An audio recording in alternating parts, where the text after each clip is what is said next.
balance of creativity and discipline is very important for us because we believe innovation is not only about to say, okay, again, we have a kind of a funny brainstorming session and that's all about innovation. It is really much more than that. It is a very kind of disciplined approach, you know, where you introduce step by step to the client, you know, at each step of the journey, you know, guiding principles and help the client, you know, to turn observations into insights and then follow them through to the next step. And the clients don't need to follow us on the entire journey. They can, you know, step in step 1 and then continue with step 3. But at least we have a holistic approach when it comes to innovation. Yeah, that's all about the guiding principles. On the next chart, we have summarized basically our innovation toolkit, which on this side starts with incitement. That's the approach where we turn observations into strong insights as starting points or springboards for ideation. Supergroup is our co-creation tool, and actually we have the same kind of experience when it comes to working with creative consumers and management.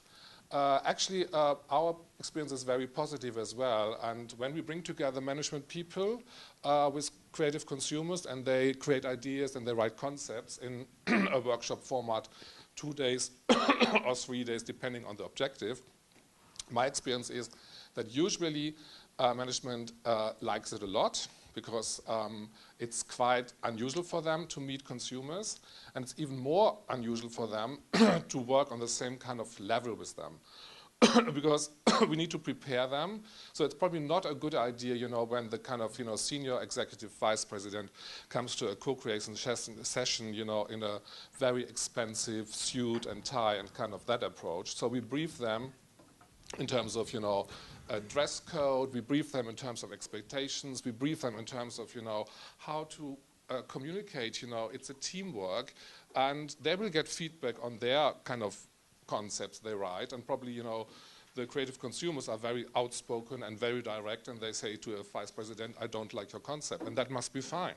And they feel comfortable usually to work in this kind of open-minded setting. Superclinic is then the third step on the journey, which is basically all about concept optimization. And the concept greenhousing is basically something we developed out of the first 3 steps, which was coming from a client. I found that quite surprising. He was saying, actually, you know, our problem is not that we do not have a lot of ideas. Our problem is that we do not know how to translate ideas into fully written verbal concepts, and concept greenhousing is basically a concept writing training session we do with clients and help clients to finish or turn ideas into concepts. So this is basically, you know, in a nutshell, very briefly, our early innovation toolkit. Tested and trusted, and then basically, you know, a new space opened up for us. It was all about digital and online, and clients were pushing us. They were saying, okay, this is all great, but what about digital? You know, innovation, you know, needs to incorporate digital, and that's about the financial case study, where we tried to translate our innovation principles into the digital environment. It's about hybrid design, and it's about learnings on the way. Over to Steffi. Okay.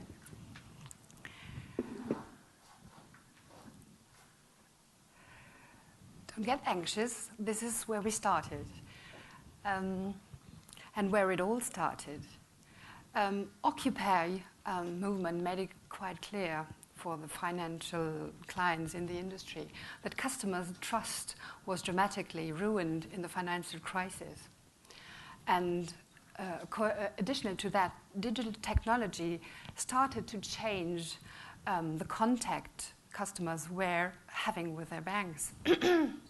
So our client turned to us and saying to us, well, it seems like we need a totally new approach to how we get in contact with our customers, how we set up touch points. So we really want you to develop together with us a new approach on that.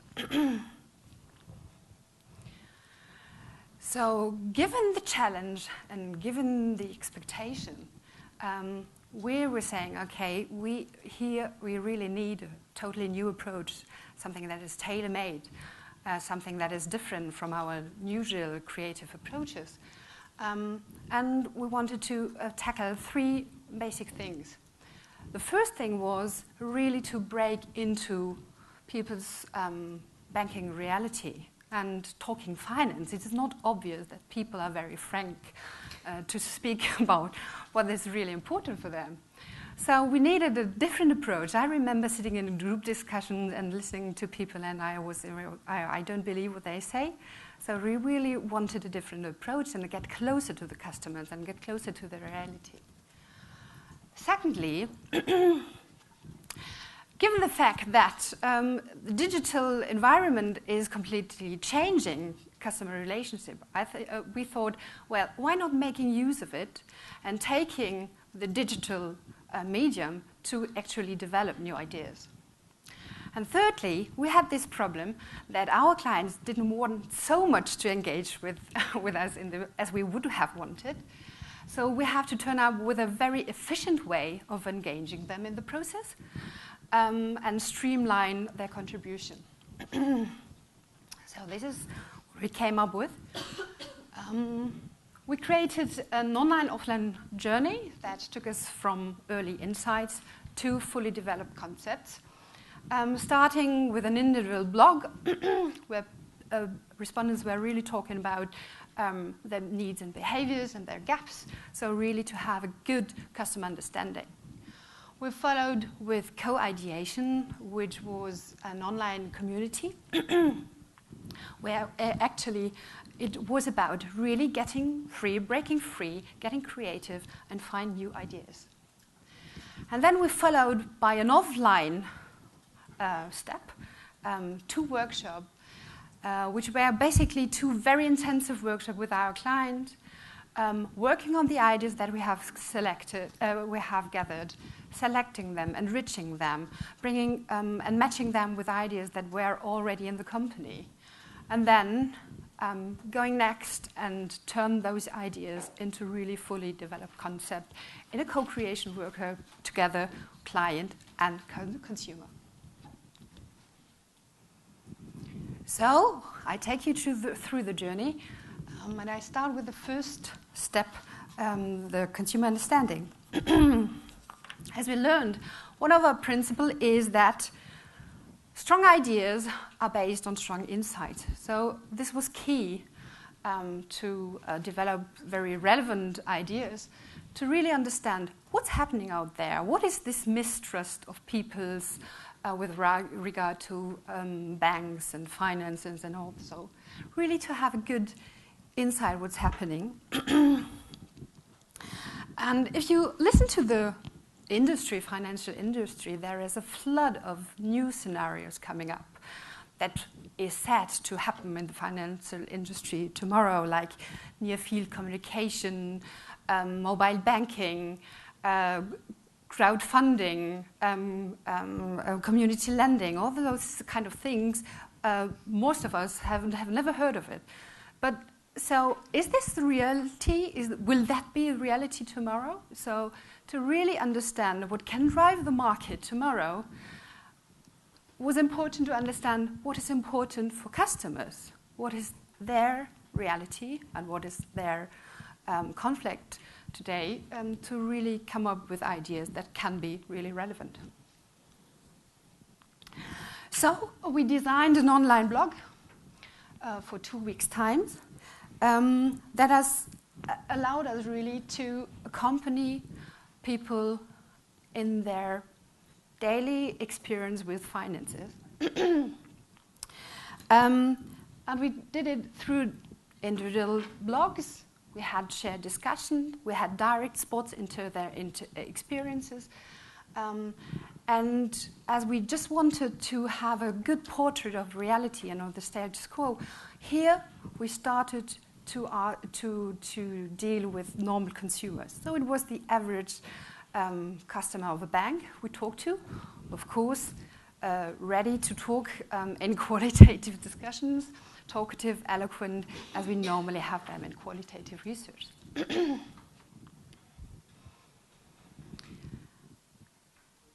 contribution in interactive action was meticulous planned in a, as we call, engagement plan. As we heard yesterday, it's not about taking a discussion guide to online. So we set up a sort of plan that was really covering all different days of the blog with different themes we wanted to approach.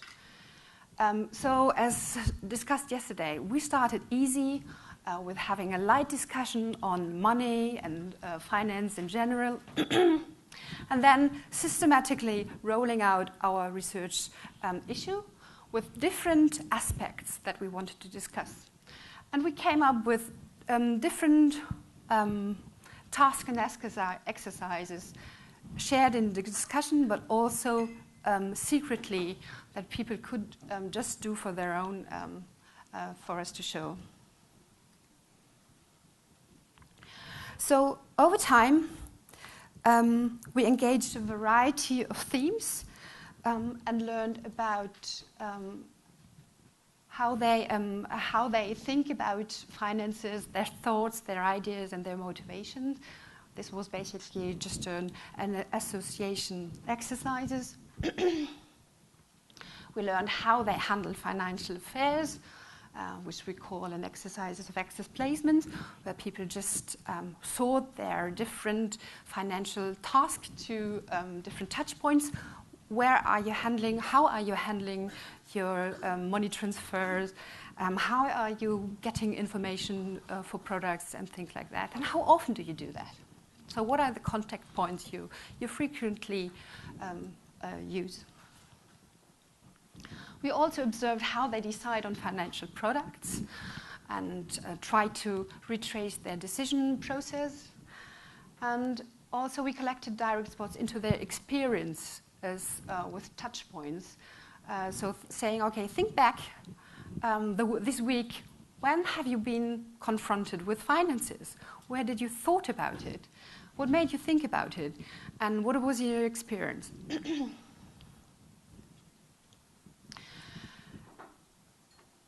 At the end of the blog, the work really starts, because all findings are structured, compiled, analyzed, interpreted, and pulled together to show us a really deep understanding of the how, the why, and the what of people's behaviors in financial issues.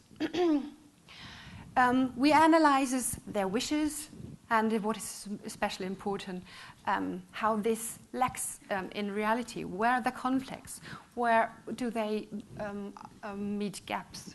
And this takes us to the relevant customer insights, which for us we define in a trinity, which is the customer truth, the customer needs, and the customer's friction.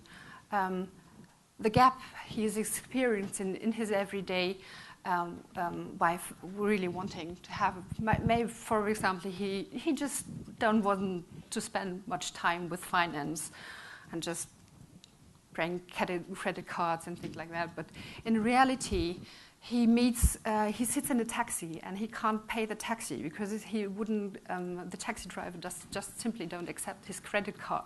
So those are the gaps we need to come up with to really dig into relevant insights.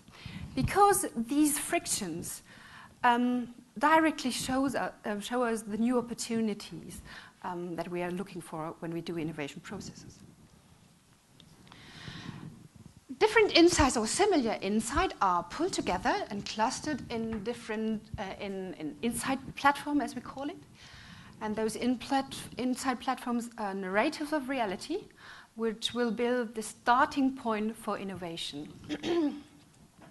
And they make sure that in our innovation process, we always consider reality. We always consider how people think about their finances. So here, for example, we had a platform technology that shows a heart. This was all about insights that were dealing with the wish of combining the convenience of an online banking platform, but on the other hand, this, the security they get from a personal contact where they can ask back and then drop a question and be reassured that what they do and what they decide is right. Other platform was Carefree Simplicity, which was mainly about the wish to turn finance things as simple as it can be, as simple as it was like you were a kid and you just go to the bank with a piggy bank. So it was all about simplicity.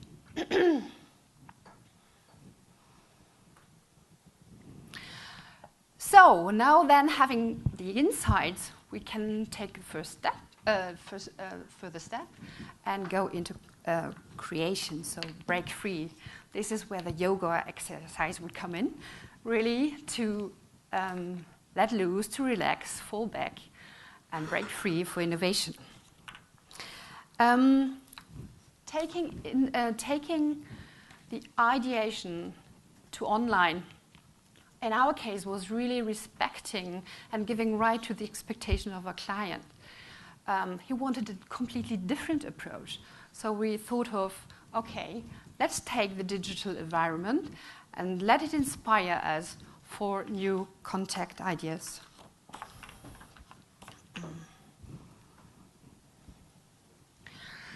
So we came up with an online community, a creative community, which we conducted over the 6 days. And our output was 40 idea profiles.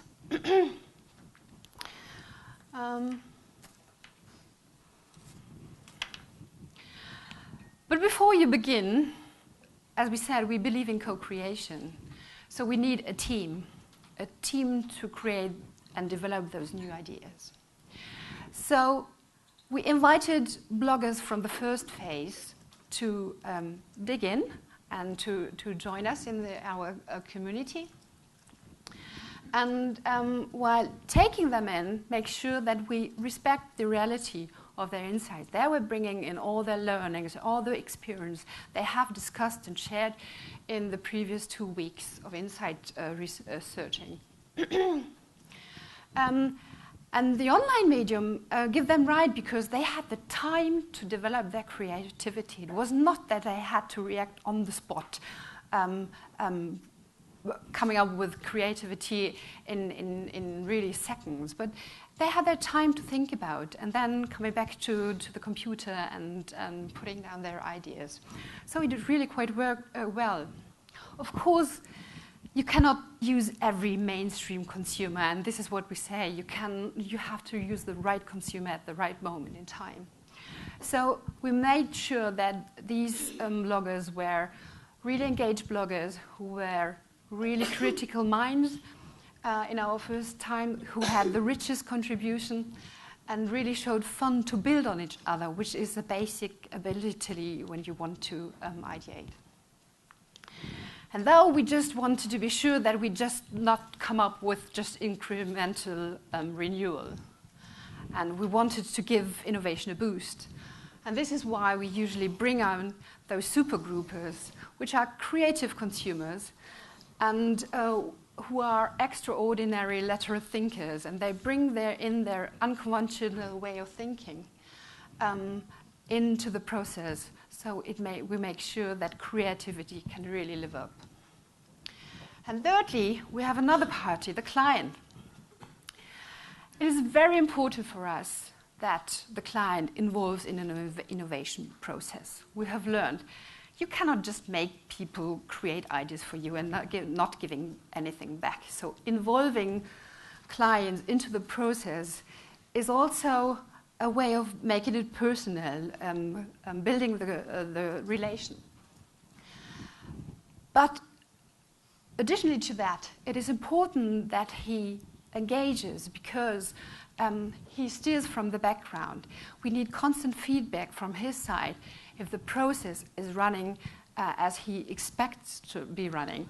An innovation process is something very fluid. It flies and it flows and it turns around, and then you have to think about and maybe adapt it from time to time. So we really need the client to be engaged here, to take the feedback, to line it, and also to engage his own expertise and perspective to the process.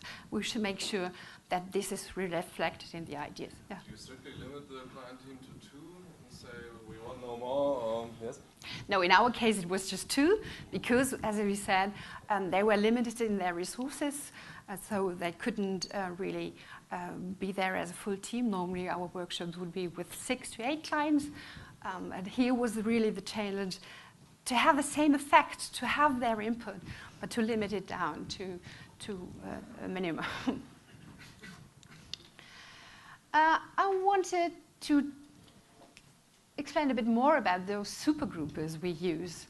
As I say, they're creative consumers, and building up our own panel of those creative consumers is basically, it goes down to the simple reflection that people may have creative ideas, but creative people even have better ideas, or even the best ideas. So we especially recruit them, we test them for their creativity, and we also train them with different creative techniques. So they are really our secret weapon to our process. And they are lead users because they are very keen on trends. They're prepared to question the status quo, and they translate it. All this thinking, they're perfectly to translate it into ideas and new solutions. Okay. So once we have the team, we have to make sure that creativity can evolve. And of course, in an asynchronous environment like the online forum, this completely works differently than in a normal workshop. So we have to make sure that this reality that we bring in with the mainstream consumers doesn't narrow down or slow down the process, but rather acts like an inspiration. We have to be sure that creativity really involves when posts and ideas are posted just at any time of the day or even in parallel. There's no direct and immediate interaction where people actually build on each other. So we have meant to make sure that despite this asynchronous environment, creativity can evolve. If we want to do more than just a focused brainstorming, but a systematic process which brings in different strategic platforms as we do, this innovation process needs time. So we have to make sure that creativity can be held alive over a longer period, and there's constant motivation over the time. And last but not least, we have to make sure when people just take the freedom to log in whenever they want, we have to make sure that they all work on the same track. They all work against the same goal we have. They all know where we are, what task we are asking them. So it needs to be clear and structure has to be handled. And this is a bit of the making of. Before we started, we did, as we said yesterday, just some silly little creative exercises for people to really warm up and to experience this creative process just for the fun of the process and not for the outcome. So they get warmed up a bit. And this was really important to encourage people and to give them support because we're not face-to-face. We can't say, oh, this was great. We can't applaud. So this was really important to assure them, yes, you are able to do that. As we say, innovation process is a flow. So we really have to make sure that structure is there because that is the guarantee that the outcome is actionable in the end. So we really took time for the introduction to people get acquainted, that everybody understands the role of the different members we had in the community. And we also explained the overall process and what we are going to do. We prepared a homework, so everybody got prepared and was starting to think about the idea, what could be a modern way of getting in contact with your bank. And last but not least, we set up rules like work as a team, don't judge, anything is possible, which we popped in from time to time so that the creative process goes on and on. And finally, we also set up a sort of class schedule where we said, okay, at one moment in the day, there is a common introduction to the new task, to the new platform that we introduced. So it would be great if you can all join at that moment to be sure that everybody knows what we're doing now. And last but not least, a creative process needs really creativity, and we need to encourage it.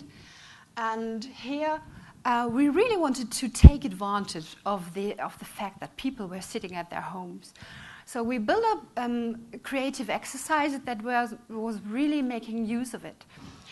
So we were thinking about, okay, go to the living room, find an item that really makes your life easy. And now think about it. What are the items that could inspire you for a new way of having contact with your bank? Or we just make use of the immediate access to internet, which can be a huge source of inspiration. So just don't ask your banker, just ask your net.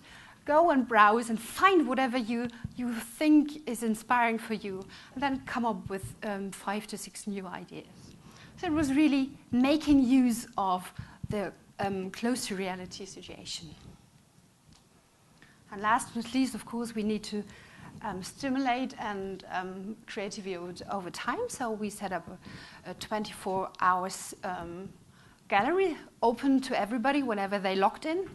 And they could just wander around and see what people just dropped in, any bits and pieces from ideas they had, or creative exercises they did, their homeworks and so. So there was always kind of very sensually and visual inspiration for them to never get frustrated.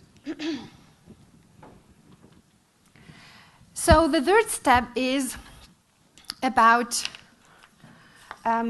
bringing these ideas into concept. We think that ideation should never stop just with ideas, because in the early stages of early innovation, ideas, and especially good ideas, are extremely vulnerable to be killed.